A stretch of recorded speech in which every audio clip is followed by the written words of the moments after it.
احمد عبد القادر عامل مشاكل كبيرة جدا خلال الكام ساعة اللي فاتوا على السوشيال ميديا من ردوده على جماهير النادي الاهلي ودروس يلقنها جماهير النادي الاهلي لاحمد عبد القادر وللاعلام الزملكاوي. تقول لي طب ازاي بقى؟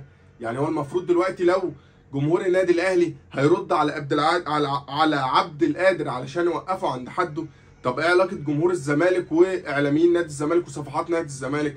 انا اقول لك، ما جمهور النادي الاهلي ما بيديش فرصه لحد انه يتدخل في اموره الشخصيه، ولا بيدي فرصه لحد ان حد يشمت فيه. فعايز اقول لحضرتك بقى الموضوع دار ازاي او تمت ادارته من قبل جماهير نادي الزمالك ازاي. عزيزي المشاهد، عزيزي المستمع، لنا ولكم لقاء مع فيديو جديد جدا يحمل خبرين مهمين هنتكلم عنهم النهارده، او يمكن لو الوقت اتاح لنا الفرصه هيبقوا 3 مواضيع. عزيزي المشاهد، هنتكلم عن رحيل الكابتن سيد عبد الحفيظ من منصب اداره الكره في النادي الاهلي وانتقاله لمنصب اخر يتم الاستفاده منه في داخل جدران النادي الاهلي او في شركه النادي الاهلي لكره القدم. طيب، فكرة ان الكابتن سيد عبد الحفيظ تم رحيله من منصبه او تم يعني اعفائه من منصبه لان هو لا اقيل ولا حصل مشكلة ولا الموضوع تمت ادارته بنفس الادارة اللي بتتم بيها المواضيع عندنا في نادي الزمالك، فما تقارنش ده بده. اجد بعض التعليقات اللي هرد عليها في فيديو النهارده اللي يقول لك اصل مشكلة سيد عبد الحفيظ ان هو كان وجوده بس علشان يرد على مرتضى منصور. يعني سيد عبد الحفيظ كانوا جايبينه علشان مرتضى موجود، انما طالما مرتضى مش موجود خلاص سيد يمشي. طيب، مرتضى منصور اتحبس 30 يوم وما شفناش سيد عبد الحفيظ تمت اقالته. مرتضى منصور قعد سنه تقريبا معزول من رئاسه نادي الزمالك وما شفناش سيد عبد الحفيظ تمت اقالته.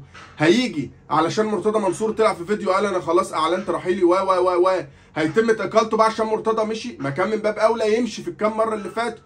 ولكن الموضوع ملوش علاقه خالص بمرتضى منصور، الموضوع ملوش علاقه خالص بان الكابتن سيد عبد الحفيظ كان موجود علشان يرد على مرتضى، لان في اي منصب تاني داخل النادي الاهلي لو كان الكابتن سيد عبد الحفيظ موجود فيه كان يقدر يرد على مرتضى عادي، حتى لو مش في مناصب. كان يقدر يفتح صفحاته على السوشيال ميديا ويطلع يرد على مرتضى عادي جدا برضه، ملهاش علاقه لا بمدير كوره ولا مش بمدير كوره. عزيزي المشاهد، الناس اللي بتقول ان دي خلافات بين الكابتن حسام غالي والكابتن سيد عبد الحفيظ وحسام غالي، مش حسام غالي هو اللي بيمشي الناس ولا هو اللي بيقعد الناس، علشان حسام غالي عشان مشكله بينه وبين سيد عبد الحفيظ فيقول للكابتن خطيب مشي لي سيد عبد الحفيظ.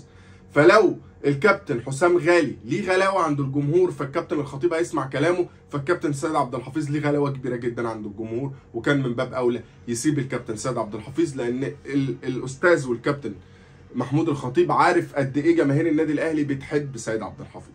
طيب، خلينا نتكلم بقى وندخل في تفاصيل موضوعنا، وقبل ما نتكلم خلينا اقول لحضرتك وصباح الخير او مساء الخير على حسب الوقت اللي بتشوف فيه. الكارثه دي يا فندم هي كارثه بكل مقاييس وشتاها. اتمنى ان حضرتك تعمل لايك على الفيديو ده، عايزين نوصل الفيديو ده لاكتر من 5000 لايك اتمنى. بص يا سيدي، اتكلمنا امبارح عن فيديو رحيل الاستاذ مرتضى منصور، واتكلمنا عن حاجات كتير جدا امبارح، وكان من ضمنها حاجات يعني ممكن تمت شويه لمواضيع النهارده بصله من بعيد او من قريب، ولكن خلينا واحده واحده علشان ما توهكش مني. سيبك من كل اللي انا قلته ده، ارجع لي تاني بقى بالذاكره وركز معايا. بص يا فندم، دلوقتي حصل مشكله بين عبد القادر وبين جمهور النادي الاهلي. طيب، انا ليه من شويه ذكرت لك المواضيع اللي انا اتكلمت عليها امبارح؟ هقول لك عشان الكابتن خالد الغندور امبارح انا قلت لك يا ترى الكابتن خالد الغندور هيعمل ايه بعد ما مرتضى مشي؟ يا ترى هيطبل لمين؟ يا ترى هيعمل؟ فالكابتن خالد الغندور طلع يرد على مين بقى؟ على عبد القادر. قال لك لا مش قادر، في ترند وشو وبتاع، اطلع رد. طب انت مالك بعبد القادر؟ مالوش علاقه.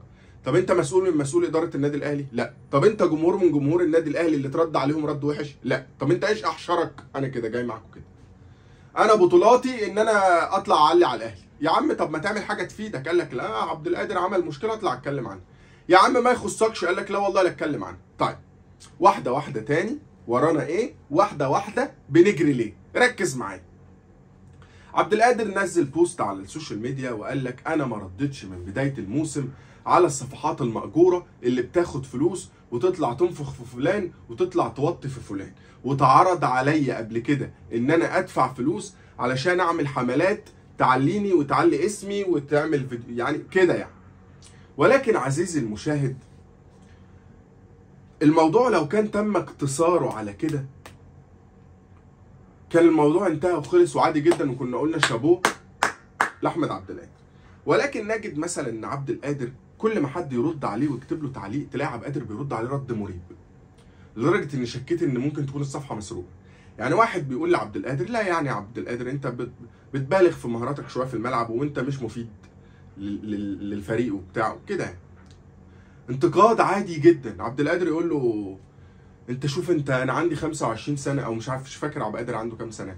بص انا عندي كام و20 سنه ووصلت لايه، وانت عندك كام و20 سنه ولسه هايف ازاي.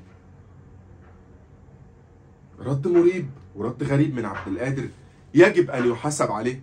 ومش كده وبس، واحده ست محترمه كتبت كومنت لعبد القادر قالت له: يا عبد القادر انا بحبك وبحب مهاراتك جدا، ولو انت عاوز تنجح وعاوز تسيب ذكرى جوه النادي الاهلي وتخلد اسمك، سد ودانك عن كل اللي بيتقال وركز في الملعب بس ومالكش دعوه بحد تاني، وانا بحبك جدا. قام جاي عبد القادر ردد عليها قال لها: يلا شو خش على المطبخ شوف انت كنت بتعملي ايه، ولا روح اعملي السحور اللي كنت بتعمليه. لا لا لا لا، عيب، عيب جدا من عبد القادر اللي حصل ده. وجمهور النادي الاهلي لقن عبد القادر درس على السوشيال ميديا مش هينساه. فهو جمهور النادي الاهلي رد على عبد القادر، يعني هو مش مستني ان خالد الغندور يطلع يتكلم. جمهور النادي الاهلي جمهور كبير جدا، جمهور عريق، جمهور بيفهم كوره، جمهور بيفهم اداره المشاكل. انت متخيل ان في جمهور كوره في مصر بيفهم يدير مشاكله ازاي؟ مشاكله الداخليه كمان مش الخارجيه. انت متخيل عقليه جمهور النادي الاهلي واصله لفين؟ جمهور عبقري، جمهور عبقري. اسمع مني اللي انا بقول لك عليه، جمهور النادي الاهلي جمهور فعلا جمهور عبقري. المهم، طلع الكابتن خالد الغندور يقطع في عبد القادر وطلع يتكلم: وشوفوا الاخلاق وشوفوا ردود عبد القادر، وانا ومين لما كان بيعمل يا ترى يتعاقب ازاي، ويا ترى ايه ويا ترى ايه ويا ترى ايه. انت مالك انت مالك ماشيه، انت مالك انت مالك يا كابتن خالد؟ ايش احشرك في قصه زي دي؟ موضوع لا يمت لنا بصله حرفيا، ملناش علاقه بيه نهائي. مشكله بين عبد القادر وجمهور الاهلي. انت مالك خليت جمهور الاهلي ذات نفسه حفل عليك وقال لك مالكش فيه. ما تحشرش مناخيرك في اللي مالكش فيه. هم قالوا لك كده، رضيت، ارتضيت، سكت، اتبطيت. انت لازم تتحرج. طب من الاخر كده، هل احنا مع عبد القادر في اللي عمله؟ لا طبعا. طب هل ده مبرر ان عبد القادر يعمل؟ لا طبعا. طب هل ده يمنع ان النادي الاهلي هيبقى فيه عقوبه على عبد القادر لو هو اللي عمل كده؟ اه طبعا. طيب ندخل في الموضوع الثاني وهو رحيل الكابتن سيد عبد الحفيظ. في ناس كتير جدا اتكلمت في الموضوع ده وقالت لك ان سيد عبد الحفيظ رحل علشان هو كان موجود عشان مرتضى موجود، ودي اتكلمنا في النقطه دي وقلنا لا طبعا مفيش حاجه اسمها كده. كان من باب اولى يتم رحيل الكابتن سيد عبد الحفيظ في ال30 يوم اللي اتسجنهم مرتضى، او في السنه اللي تمت اقاله مرتضى فيها. كان من باب اولى ان السيد عبد الحفيظ يمشي لو هو سيد عبد الحفيظ موجود، علشان بس يبقى موجود بيرد على مرتضى. وللعلم احنا ما شفناش الكابتن سيد عبد الحفيظ بيرد على مرتضى الا 3 4 5 مرات. ففي الكام سنه اللي فاتوا كان سيد عبد الحفيظ موجود في اداره الكوره في النادي الاهلي علشان يرد 4 5 مرات على مرتضى؟ لا اكيد مش مقنعه. طب في ناس تانية بتقول ان كابتن محمود الخطيب مشى سيد عبد الحفيظ برأي من حسام غالي عشان حسام غالي ما بيحبوش وبتاع. طب فالكابتن محمود الخطيب سمع كلام حسام غالي عشان الجمهور بيحب حسام غالي. طب انت عايز تقنعني ان الجمهور ما بيحبش سيد عبد الحفيظ؟ لا. يبقى القرار لا ليه علاقه بحسام غالي ولا ليه علاقه بالردود على مرتضى منصور.